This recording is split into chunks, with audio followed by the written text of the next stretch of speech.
WBUR Podcasts, Boston.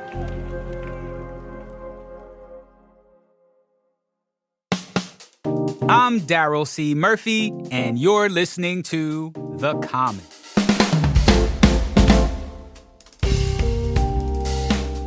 WBUR Assistant Director for CitySpace, Candice Springer, is here to help us kick off 2025 with some things to do. Happy New Year, everybody. It's the January edition. What are we going to do for the month of January, people? Woo. Candice is here to help us out. But first, Candice, It is now 2025. I wonder, how are you thinking about this year? What are you looking forward to? What are your goals? Man, I feel like a lot happened last year. Yes. So I don't know if I'm truly prepared for this year yet. Wait, now can I say something? It seems like each year more stuff happens. More stuff. So we go, man, last year a lot happened. Exactly. I hope this year, nope, more stuff's going to happen. Right. So I think having that in mind and sort of just knowing that we can't anticipate anything, right? We know it will be all the things. So how can I sort of turn my goals for the year into self-preparation for that? And so I think I'm with you. My first one is my mission is protect my peace at all costs. Yes. And how are we doing that? Yeah. So drugs? What are we doing? I think there's two ways. Darryl, I've never ever had a massage in my life. What? I know. I've never I've gone to one spa when I was in Japan, but I don't treat myself and I don't take care of myself the way I should. You know what? And so in the new year, we're gonna be all about spa days. That's a priority. Yes. I'm also aspiring to de-stressing in real time because I'm someone who internalizes all of this. So if I'm feeling stressed out, I'm going to go let it out. And I have the perfect place where I think you can do this. Specify that because that could go a lot of ways. It could go a lot of ways. And because I internalize, that's my MO. I don't want anybody to see I'm going to sweat here. But there's a place you can go where if you want to get out your stress, you can do it. And it's called Let's Rage. And it's in Fitchburg, Massachusetts. And it's a rage room. So you can go in. You can suit up and you can smash the heck out of things. I'm down to go to a rage. Do you want to come with me? I might have to move in. Right? And you know what? I know what I love about Let's Rage too. Not only do they have a room where you can just smash stuff, but maybe you're a lover, not a fighter. Yeah. They also have a paint splatter room. So if you just want to throw paint all over the wall and create visual art.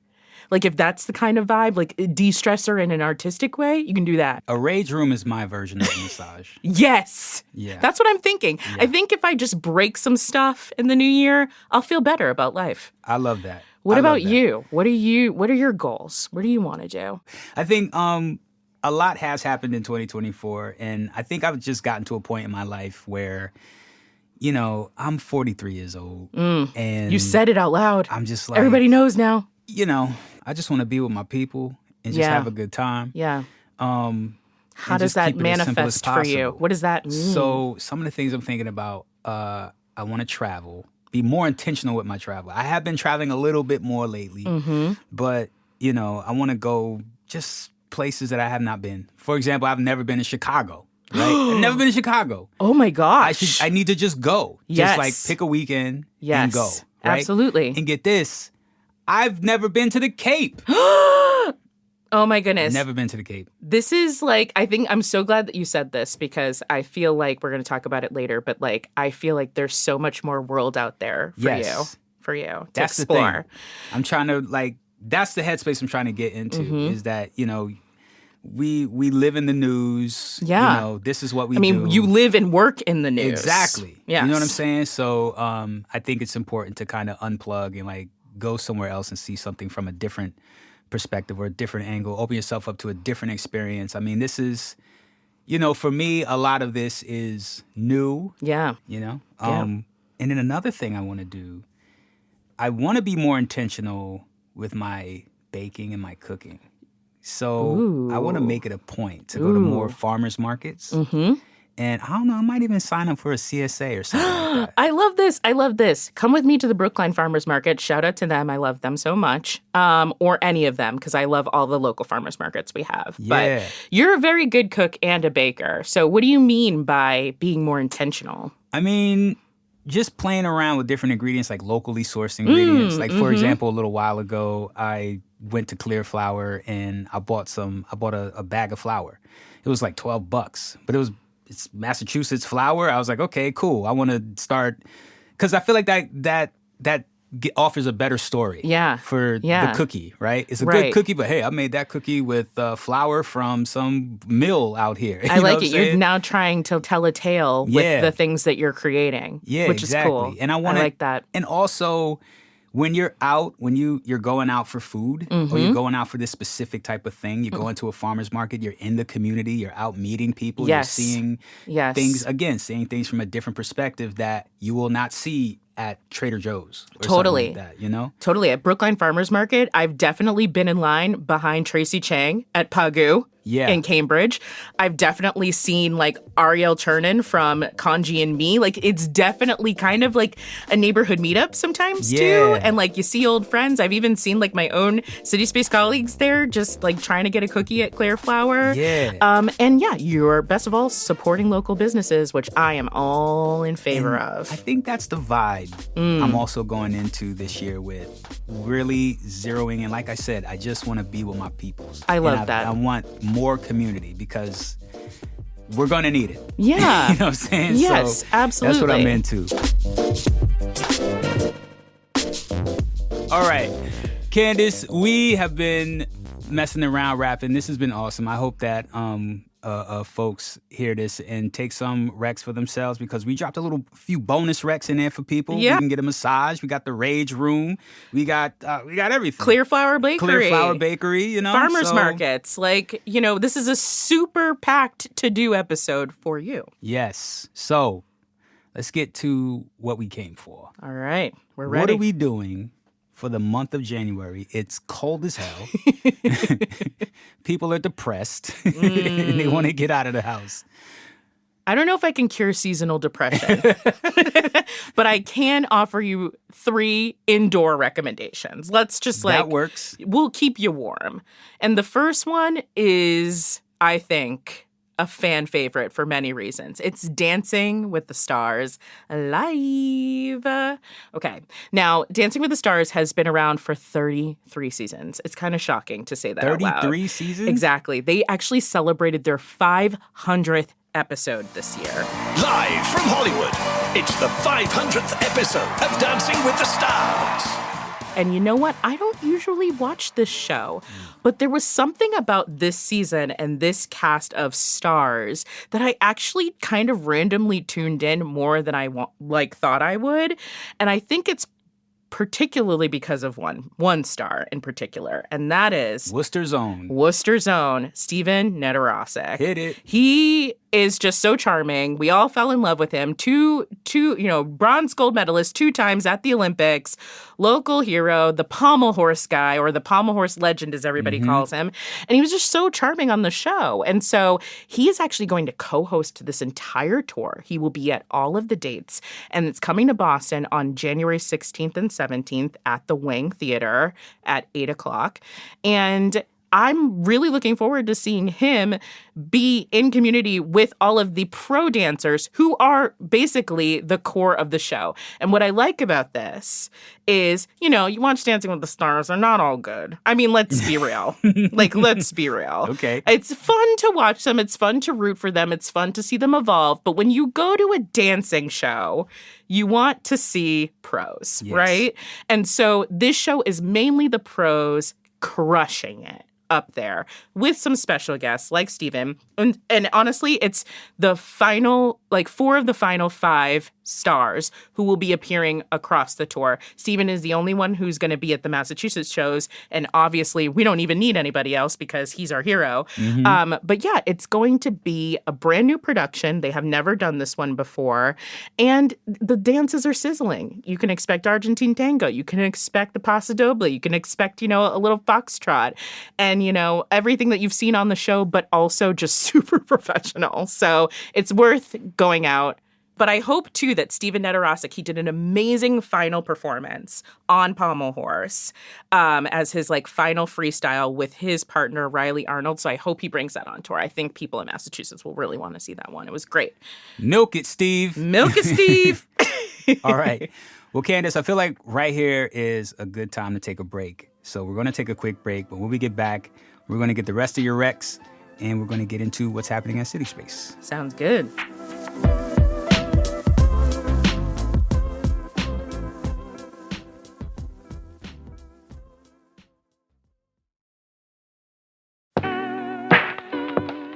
And we're back.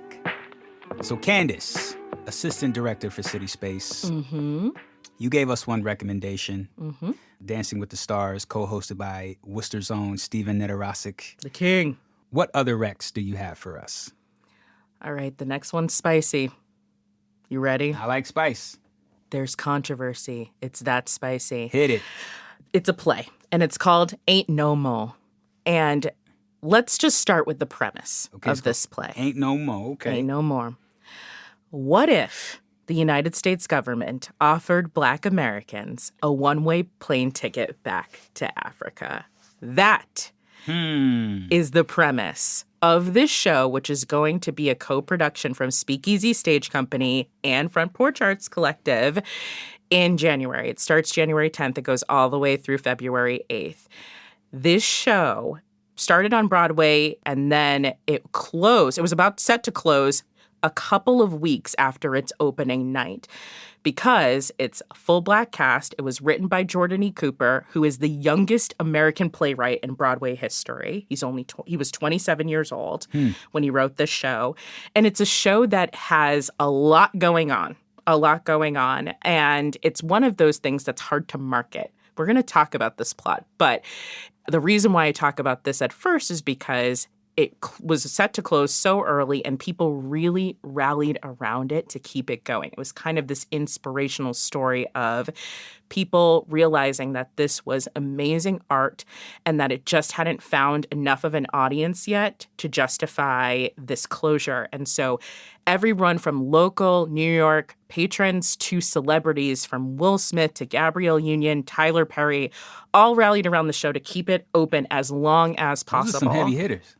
Truly, they were even buying out whole nights so that people could just come and attend it. And it did end up closing. And what's really nice is that 2 local theater companies here in Boston are now going to produce one of the first versions of this play to be produced locally so that more people can see it.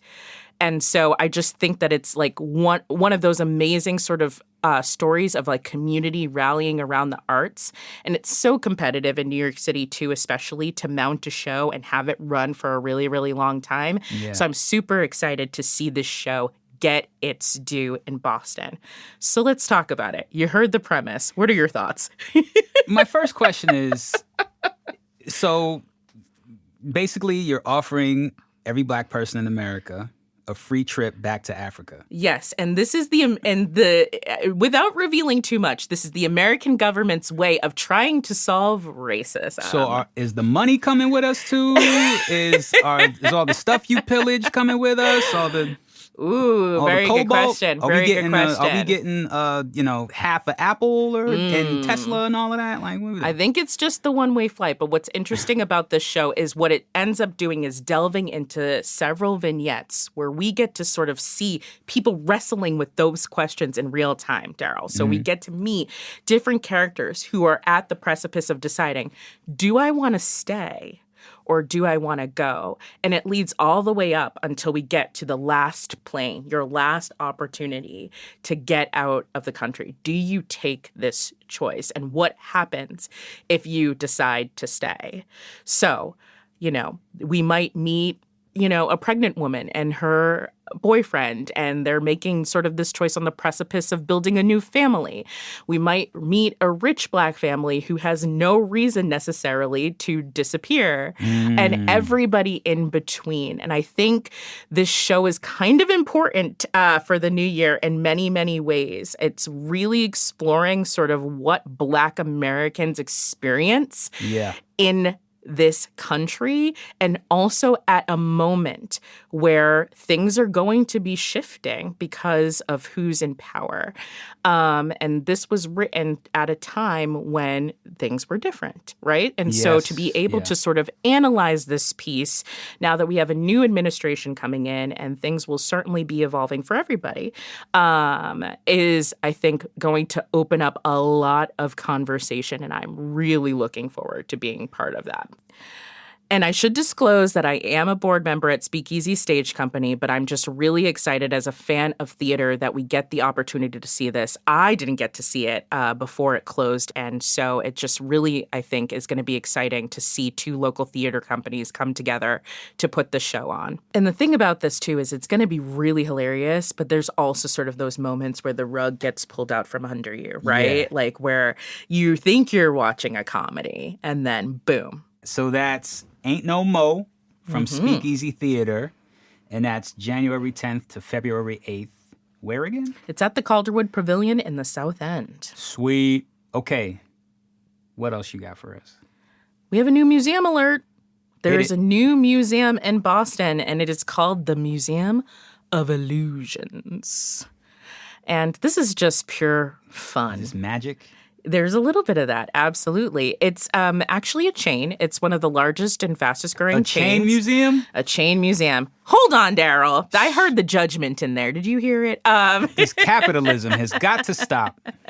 There's over 40 locations. It's across 25 countries, and now we have our very own. And the sort of premise of this is to explore the mysteries of vision, the science of perception, and the power of the human brain in a playful and interactive environment. So this museum is located at 200 State Street. It's right adjacent to Faneuil Hall, just east of Quincy Market.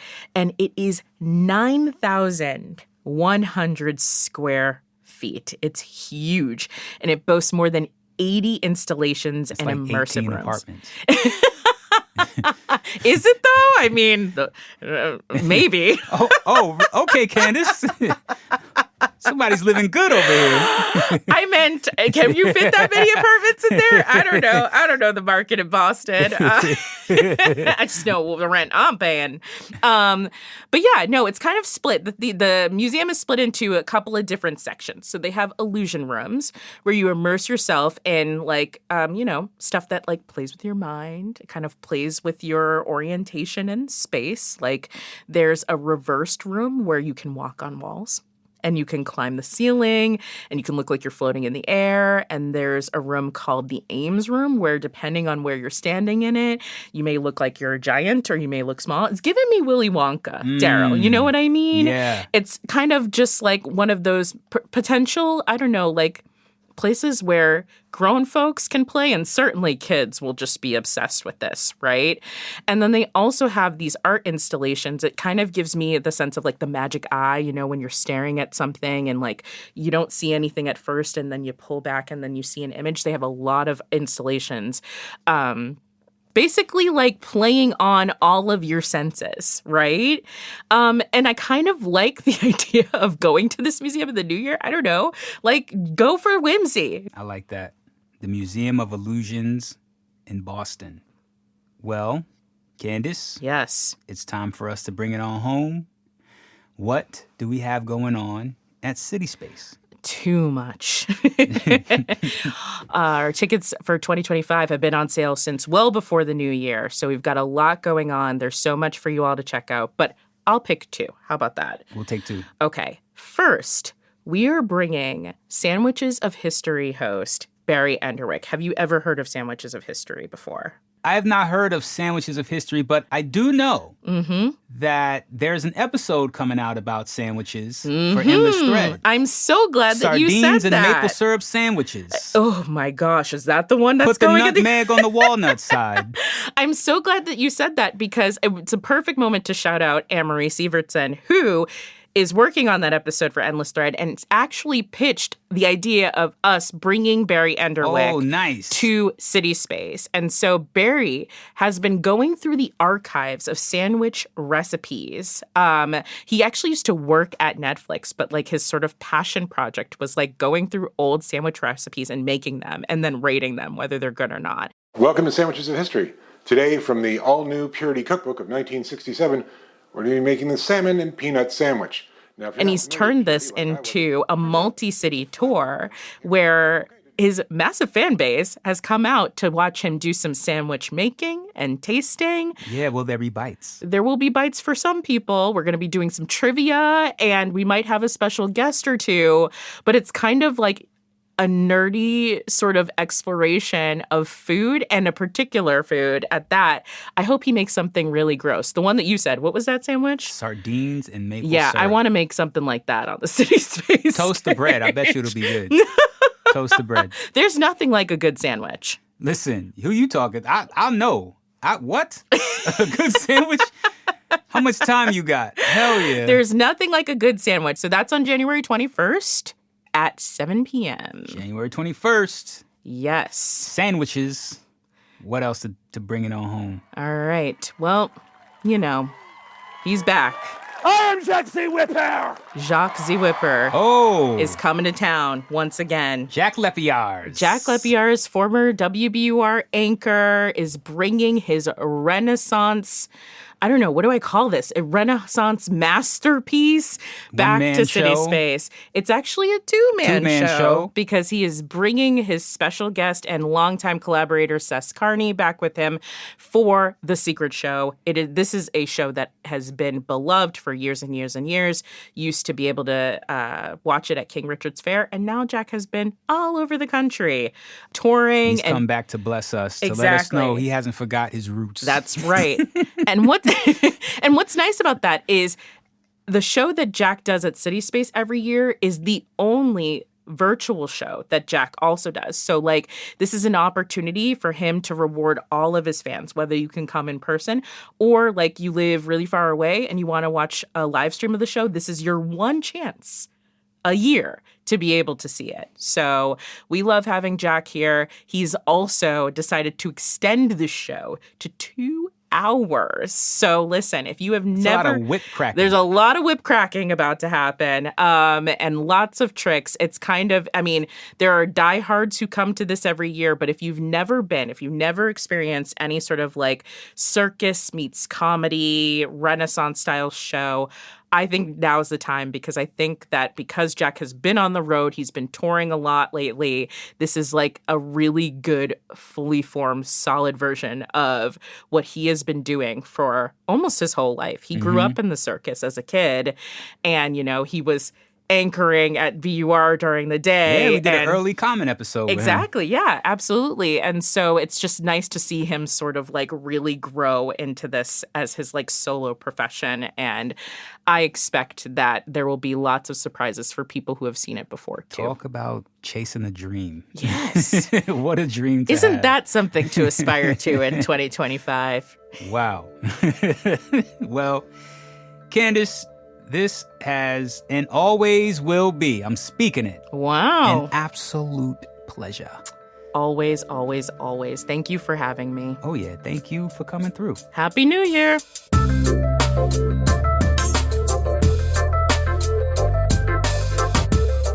That's WBUR Assistant Director for CitySpace, Candice Springer. And that's our show for today. Thank you so much for listening to The Common, which is produced by Franny Monahan, with help this week from WBUR host and producer Anne-Marie Sievertson. And the show is mixed by Emily Jankowski and Paul Vaitkes, and it's edited by Samatha Joshi and Ben Brock Johnson. And our theme music is Me from Hisu. And from the newsroom of WBUR, I'm your host, Darryl C. Murphy. I'll talk to you soon.